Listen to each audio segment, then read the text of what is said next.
to the OSRS Security Brief, where strategy meets national survival. I'm your host, Dr.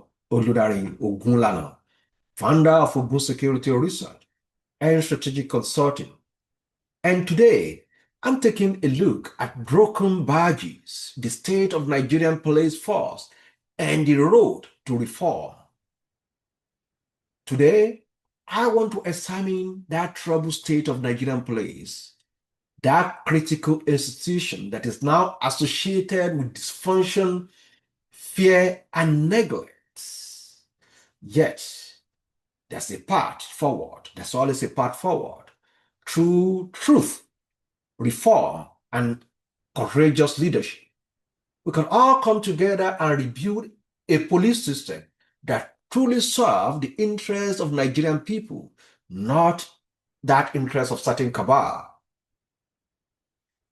Again, take your popcorn and listen to me. I will start by taking you down the memory lane. Nigerian police force was established in 1930, and that carries the weighty responsibility of maintaining internal peace and order in Africa's most populous country, the most populous Black nation on the planet Earth. Yet, that institution suffered from severe institutional decay. I will try as much as possible to bring the police PRO, to discuss that with him, maybe in my next episode. We've seen the recent effect from NSAS protests in 2020. You still recall what sparked that kind of problem in 2020? That was as a result of unchecked violence of a rogue police unit. Of course, that unit has been disbanded. And that protest was an indictment of a system characterized by impunity and brutality. In Ebonyi State, reports surfaced that police officers extorted 80,000 naira from commercial cyclists and abandoned him far from the town because he couldn't meet their demand. In Lagos, in 2023, all of you, if you see Google it, you are still going to find a viral video that shows officers requesting for a bribe of 100,000 naira and threatening to plant contraband if that bribe is denied. All of you have experience. I have experience. Of course, they our brothers, they our sisters. But think about them as well. Many new constables earn 45,000 naira, maybe 45,700 naira per month. And that's about $32 or $35 in the United States. Think about their police station across Nigeria. They function without power, no technology, no fuel, no infrastructure. In fact, infrastructure is completely broken. And public trust today is critically low when it comes to police in Nigeria. And I think that was what prompted people like Omoyele Sowore, because of that growing frustration. Omoyele Sowore, a journalist, he always says so, a journalist, activist, and former presidential candidate, is Take It Back movement. They've become a rallying force at this point in time, not just for citizens, but for police officers themselves. On July 21, 2025, Sowore is leading a peaceful action for both serving and retired officers, and they are all expected to voice concern about poor working conditions, pensions, institutional neglect. It's so ridiculous. At the force headquarters in Abuja, Sowore declared that, the Inspector General of Police tenure is over, and accused the leadership of abandoning those tasks with protecting the public. He highlighted the extreme disparity between the political elite and uniformed officers who carry the badges, who protect us all the time. And let me quote him directly. Sowore assert that how does a nation justify paying legislators about 30 million monthly, while the officers who serve 35 years receive just 35,000 naira as pension? Is that not ridiculous? And these are the people we are going to give guns and baton to protect us. Attention, voice. It's not merely rebellious. It reflects the silent anguish of thousands who wear the badge without support, dignity, or a future. And I want to say, Sowore is not alone. We're adding our voice also to look into those root causes of this dysfunction and call on government to do something. From welfare and compensation, officers face deplorable living and working conditions. In Benue State, a divisional police officer once begged for few contributions from locals just to keep the patrol fan moving. I mean, that's so ridiculous. Barrack often lack potable water, electricity. I mean, talk less of privacy. Of course, if you have ever lived in barrack, you know what I'm talking about. Government must do something about recruitment irregularities. There should be merit-based recruitment, which is frequently undermined by favoritism and bribery. In 2018, credible report emerged that applicants pay large sum of between 300,000 to 500,000 naira to secure placement. And with that, we sideline qualified individuals who are willing to serve in the police force. I mean, that's ridiculous. And we've seen a situation where politicians, they take all the slot and they gave that slot, they hand over that slot to their former political thugs. So, policing in Nigeria is often guided by political interests. Again, we saw what happened in 2023, where in River State, multiple eyewitnesses can confirm officer escorting individual to interfere with ballot process. And those guys are acting under questionable directives. We see that all the time, where police will be assisting politicians in snatching ballot boxes. At the end of the day, they will use them and dump them, and they keep giving them 35,000 naira as their pension. So, and look at our policing today, where other countries, including Ghana, can actually beat their chest on modern policing.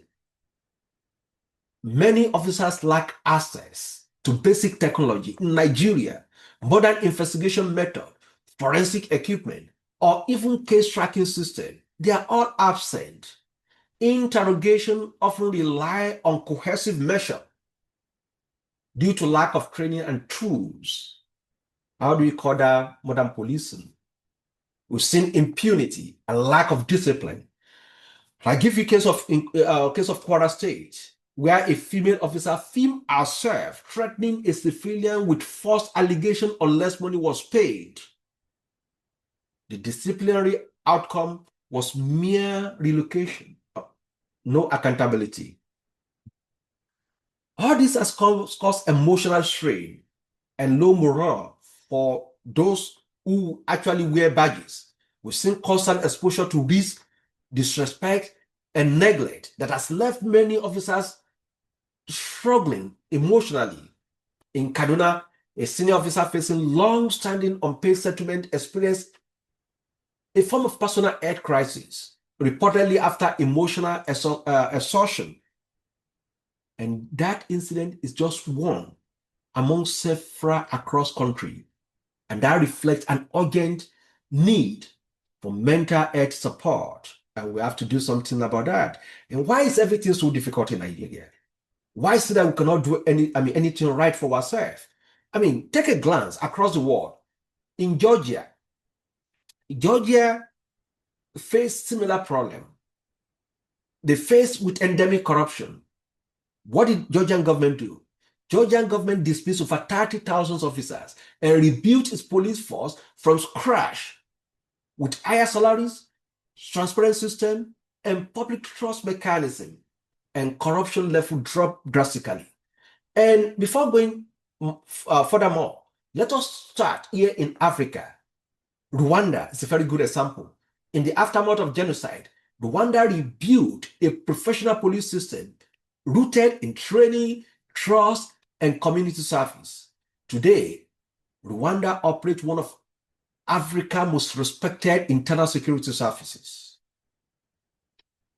Now let me take a sample, from United Kingdom. The UK model is grounded on policing by consent, where officers are public servants, not enforcers. They are trained in de-escalation, civil rights, and ethical standard. So independent oversight bodies hold the force accountable. Who is holding our police accountable in Nigeria? The same thing in South Korea. Through full digitalization of, complaint system, dashboard, and police audit, South Korea strengthened transparency and public trust. Citizens can file and track grievances online with assurance of follow-up. Nobody's going to interfere in that. In Nigeria, people don't even trust police to the extent that they don't even report to police again. So if we must move forward, we want to talk about the police force, which of course we are proud of in Nigeria, it is important for us to remove political interference in leadership appointment, and also disciplinary action is very important. Oversight must be objective and people-centered. Transparency is very, very important. The fund of police force must be subjected to public audit.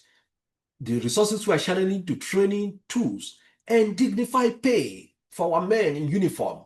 So we have to set a livable wage standard for them. We have to provide insurance, housing allowances, and retirement benefits that reflect the risk and sacrifice of their role. We've seen our governor, most of the people, the Senate president, most of the people who are serving in the Senate, they are former governors. They have life pension, free house in Abuja, anywhere in Abuja, in their state. And now you want these guys that we give guns to spend 35 years and eventually come back begging for their pension. And that's ridiculous. So again, digital transparent recruitment. We have to establish an online portal monitored by civil society and audit organization to prevent any kind of manipulation. We don't want a situation where politicians are going to share the slot among themselves and give all the slot to their political talk, and we start building a criminal organization. We have to strengthen our community policing. I always tell people, every crime is local. The kind of crime you have in Borno State probably is going to be different from what we have in Osun State or the one you have in Niger State. So again, we have to support the establishment of community security council composed of local leaders, police officers, and citizens. And there's a need for civilian oversight, independent complaint and review bodies of state and federal level that can ensure justice for both civilians and police personnel. And again, officers need access to mental health. Considering what they are doing, they need access to mental health professional. Post-trauma counseling and ongoing wellness program is very important for them. They see a lot of things that if ordinary persons see that, they will never be balanced mentally again in their life. So we have to create special accommodation, international training exchange, and scholarship program for deserving officers as well. And we have to recognize groups like Take It Back, Omoyele Sowore, and those and other legitimate partners in national reform. Civic pressure must be channeled into institutional change. Again, the Nigerian police force is not inherently broken, but it's just fatigue. It's fatigue.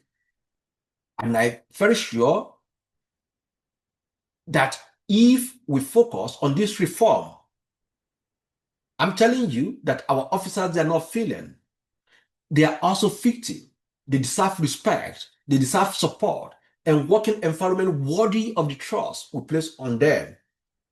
Again, activists like Omoyele Sowore, they are highlighting this contradiction. And this message that both citizens and officers deserve better is one we must take seriously. If we choose courage over comfort, we can rebuild this institution. And we need Nigerian police force to be reformed. And that's why at OSRS, we work with government, law enforcement agencies, and international partners to implement meaningful reforms through training, audit, digital innovation, and leadership development. And to schedule consultation, you can reach us on our official email or visit our website to see what we can do for you. Again, I'm Dr. Oludare Ogunlana. Until next time, stay alert, stay informed, and stay secure.